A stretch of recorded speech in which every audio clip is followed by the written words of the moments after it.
नमस्कार मंडळी, स्वागत आहे तुमचं पंकज क्लिप्समध्ये, ज्यात आपण मोठे पॉडकास्ट छोट्या छोट्या क्लिप्समध्ये टाकतो. ही स्टोरी तुम्ही नक्की एन्जॉय कराल, पण त्याआधी सबस्क्राईब करायला विसरू नका. मला हॉरर मूवीज बघायला आवडतात. हॉरर मला भीती वाटते ॲक्च्युली बघायला. मी असं बघतो, जर 3-4 लोक असतील तर बघतो मी. असं ते एकट्याने बघू शकत नाही. कोणती हॉरर मूवी बघितली आजपर्यंत? मी आता पहिल्यांदा जुन्यातले बघितले, म्हणजे एक ही बघितले, रॉंग टर्नचे सगळे एपिसोड्स बघितले. काय असतं त्याच्यात, स्टोरी काय असते? रॉंग टर्न मध्ये कसं असतं ॲक्च्युली, एक जंगल असतं आणि जंगलामध्ये ना काही म्हणजे हे माणसं असतात ज्यांना म्हणजे त्यांचे चेहरे विचित्र असतात, विद्रूप, आणि ते माणसांना खातात. झोंबीज नाही, झोंबी पण म्हणू शकतात त्यांना. तर ते जंगलामध्ये राहत असतात आणि कसं असतं, हायवेवरून एक असा टर्न दिले असतो. तर आता समजा तुम्ही इकडून चाललात आणि अचानक तिकडे तुम्हाला जायचं आहे आणि इकडे शॉर्टकट तुम्हाला वाटतं म्हणून तुम्ही तिकडे टाकले, तुम्ही परत घरी येऊ शकत नाही. कारण ते असं भयानक मारतात, म्हणजे तुम्हाला म्हणजे कळणार नाही. कोयतीने अक्षरशः, कोयती म्हणा, ते हे असं लाकूड तोडायचा सॉ, त्याच्याने बोटं तोडतात, हात तोडतात, डोळे काढतात आणि ते अक्षरशः ते जेवण बनवून खातात. तेव्हा तिथे लिहून येतं रॉंग टर्न. म्हणजे तुम्ही एक टर्न रॉंग घेतला, एका रॉंग टर्नमुळे तुमचं आयुष्य हे झालं. तर ह्याचे जवळजवळ मी 3-4 पार्ट्स बघितलेत. खूप त्याचे आहेत पार्ट्स, आणि म्हणजे चांगला हॉरर होता एकदम. आणि अचानक ते समोर जे येतात ना, त्यांचे चेहरे एकदम विद्रूप असतात, नाक वगैरे लांब असतं. तर तो एक बघितला आहे. आणि दुसरा म्हणजे आपला तो फायनल डेस्टिनेशन, त्याचे 2-3 पार्ट, ते 2-3 आलेत. ते माहिती आहे ना, एक मध्येच कंटेनर असतो, लाकूड अचानक पडतात आणि पूर्ण चिंदड्या होतात बॉडीच्या. तो एक, परत एक विमानाचा, त्याला दिसतं स्वप्नामध्ये. सेम आता ही जी स्टोरी आहे ना, हे तसं म्हणजे हे तसं म्हणता येणार नाही, हे पाचचं दिसत होतं. इन्सेप्शन पाहिलंय तुम्ही? नाही, इन्सेप्शन मध्ये पण काहीतरी हॉरर नाही आहे, पण तो स्वप्नात तसं होतं ते सर्व. येस, म्हणजे कसं आहे ते हॉलिवूडचे मूवीज जे आहेत ना, ते ॲक्च्युली असं वाटतं की खरंच घडलेलं आहे की काय कुठे. कारण त्यांची जे स्टोरी असते ना, ती एकदम रिअलिझम असतं. आणि बघायला गेलं तर म्हणजे कसं, आपल्या बॉलिवूडपेक्षा किती पटीने पुढे आहे हॉलिवूड, असं आहे. आणि खूप छान, म्हणजे हॉलिवूडचे बघितले तरी ते हिंदी ट्रान्सलेट केलेले असतात ना, ते बघायला अजून आवडतं. कारण जे आपले बॅकग्राऊंड म्युझिक देतात, बॅकग्राऊंड व्हॉईस देतात ना, त्यांचे जे जोक्समध्ये बोलतात, त्यामुळे अजून बघायची इच्छा होते हॉलिवूड मूवीज. इंग्लिशमध्ये असं बघत नाही, पण हिंदीमध्ये वगैरे बघतो मी, असं आहे. ते काय आहे. नाईस. तुम्ही आहट वगैरे बघायचा? हो, आहट बघायचं. आणि एक सांगायचं म्हणजे एक 5 स्टोऱ्या असतात बघा त्या पिक्चरमध्ये. एक पिक्चर आहे, बॉलिवूडचाच आहे, जुनाच आहे, 2003-4-5 सालातला.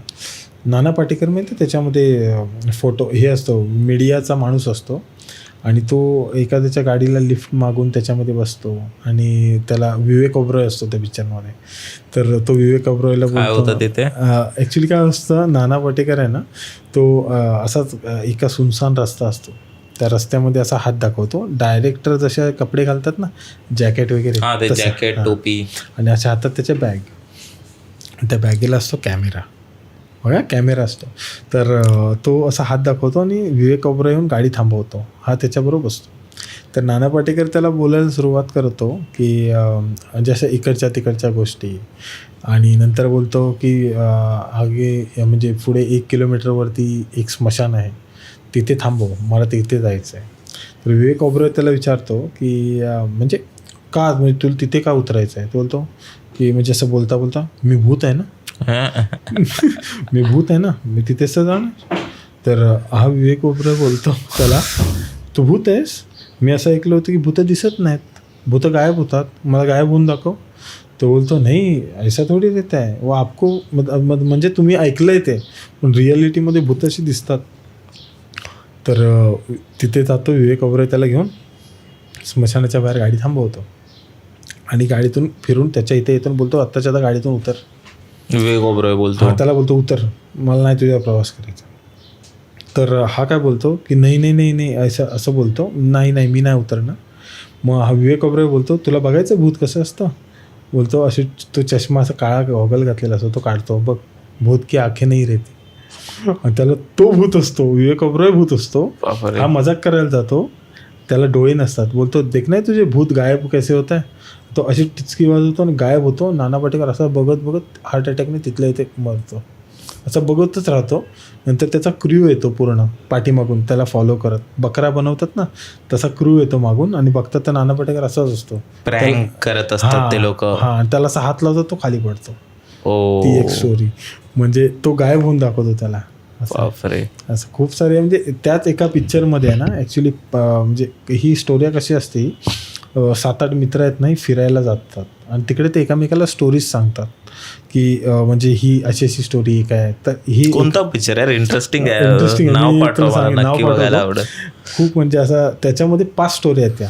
ही एक स्टोरी झाली. अशा 4 अजून आहेत इंटरेस्टिंग आहेत खूप सारे. आणि हिंदीतला आहे त्याच्यामध्ये बरेच आपले हिंदीतले ॲक्टर्ससुद्धा आहेत म्हणजे जुन्यातले. जुना मूवी आहे खूप जुना 2003-4 सालातला. एक खूप इंटरेस्टिंग आहे. हा एकदा बघा नक्की. म्हणजे हे मूवीजचं झालं, पण अजून असं कोणते इन्सिडेंट झाले तुमच्या बरोबर किंवा तुम्ही ऐकलेलं तुमच्या घरात वगैरे असं काय झालंय? तर एक असा इन्सिडन्स आहे की एक गाव आहे धरून चला, मी आता त्या गावाचं नाव नाही घेत काही कारणास्तव. मी आणि माझा भाऊ तिकडे फिशिंगसाठी गेलो होतो. तर शनिवार रविवार असा म्हणजे गावी सुट्टी असायची शाळांना. तर भावाला घेऊन मी जायचो नेहमी मासे पकडायला. आणि एक वेगळीच आवड. तुम्ही बघितलात ना कोकणामध्ये कसं एवढं समुद्र आहेत नद्या आहेत. आम्हाला मासे पकडण्याची खूप आवड. तर भावाला घेऊन गेलो आणि भावाला अशा ठिकाणी घेऊन गेलो मी जिथे आम्ही कधी गेलेलो नव्हतो आधी बाकीच्या नदीमध्ये सगळीकडे आम्ही करायचो फिशिंग, पण तिथे एवढे मासे लागायचे नाहीत. म्हणून एक असा धबधबा पडतो. त्या धबधब्याची इथे लोकं जायला घाबरायची. पण तेव्हा लहान म्हणजे असेल एक साधारण 12वी-13वीला असेल 12वीला. आणि भाऊ एक मला साधारण 7वी-8वीला एवढेच. तर गेलो तिकडे धबधब्याच्या इथे आणि असाच जून-जुलैचा महिना म्हणजे तेव्हा पाऊस कोकणामध्ये अफाट असा त्या टायमाला. आणि गरी टाकली आणि तिथून ना धबधब्यातून आवाज यायला सुरुवात झाली. मी गरी टाकली साधारण दुपारी एक 11:15-12चा टाईम असेल. तर धबधब्यातून असा आवाज यायला सुरुवात झाली. तर मला वाटलं पाऊस म्हणजे पाणी पडतं आहे ना ते दगडाला लागून हा आवाज येतो. तेव्हा मी इग्नोर करत होतो. पण माझ्या भावाला जाणवत होतं की काहीतरी आहे. म्हणून तो बोलतोय दादा चल जाऊया. बोल नाही थांब ना मासे येत आहेत. अरे घरी टाकतोय मी. घरी टाकले 1 मिनिट व्हायच्या आधी मासा येतोय. एवढे मासे मोठे. मी असं काढतोय माझा भाऊ सोडवतोय ते पिशवीत टाकतोय अर्धा तास मासे पकडले. अर्ध्या तासाने काय झालं आवाज तो आहे ना वाढायला लागला. मला पण वाटायला लागला मनातून की नको राहू दे जाऊया. काहीतरी म्हणजे आवाज हा येतोय हा त्या गोष्टीचा नाही आहे पाण्याचा. 1:15-1:30 वाजले असतील. मी भावाला बोलत चल जाऊया. त्याच्या हातात पिशवी आहे. मी बोललो ते पिशवीकडे. और पिशवी घेतली एकच मासा त्याच्यात. म्हणजे मी तो दोघंजण बघतोय. अरे पिशवीचं वजन तर होतं लागत होतं हाताला वजन. आणि उघडून बघतोय तर आतमध्ये एकच मासा असा उडत होता फक्त एक मासा. म्हणजे आम्ही जे गेले अर्धा तास जे करतोय मासा सोडवतोय त्याच्यात टाकतोय हे काय होतं म्हणजे हे ॲक्च्युली ह्याला पण काय म्हणू शकतो एक चकवा म्हणू शकता तुम्ही. की आम्ही तिथेच हे करतोय टाकतोय मासा येतोय हे करतोय टाकतोय हेच चालू आहे आमचा. मासा होता एकच. तिथून ॲक्च्युली काय झालेलं त्या जागेचा मी बॅक स्टोरी सांगतो काय आहे ते. ॲक्च्युली तिथे काय झालेलं जुन्या काळामध्ये माहिती आहे आपले इंडिया पाकिस्तानचा पिक्चर होता बघा सनी देओलचा तो उखडतो काय ते पंप उखडतो. नाव नाही आठवत. ठीक आहे गदर बरोबर. त्याच्यातला जो ट्रक आहे ना तसे पहिले ट्रक चालायचे आमच्या इकडे गावी. ते पहिल्यांदा कसं नाही ते पहिल्यांदा रिवाज असा होता आमच्याकडे की मुलीकडच्या म्हणजे मुलीच्या मांडवात लग्न लागायचं किंवा मुलाच्या मांडवात लग्न लागायचं. तर पूर्ण म्हणजे वराड जे असायचं वराड लग्नाचं तेव्हा बस वगैरे एवढे जास्त नव्हत्या. तर तसे ट्रक असायचे ते पाठी पूर्ण वराड बसायचं. नवरा बायको सगळे त्याच्यातच बसायचे. म्हणजे नवरा जर जात असेल तर नवरा रिटर्न येताना नवरा बायको त्याच ट्रक न्यायचे असं. आणि पूर्ण कुटुंब म्हणा सगळेजण त्या एका ट्रकमधून चालले होते आणि कोण काय झालं अचानक त्या गाडीचा बॅलन्स गेला त्याच्या म्हणजे ट्रकचा साईड देताना कोणाला तरी की ही जुनी गोष्ट आहे फार 1992-93 सालातली असेल खूप जुनी आहे आणि तो पूर्ण ट्रक आहे ना त्या डोहामध्ये गेला पूर्ण असा पडला आणि ट्रक उलटा झाला माणसांच्या अंगावर.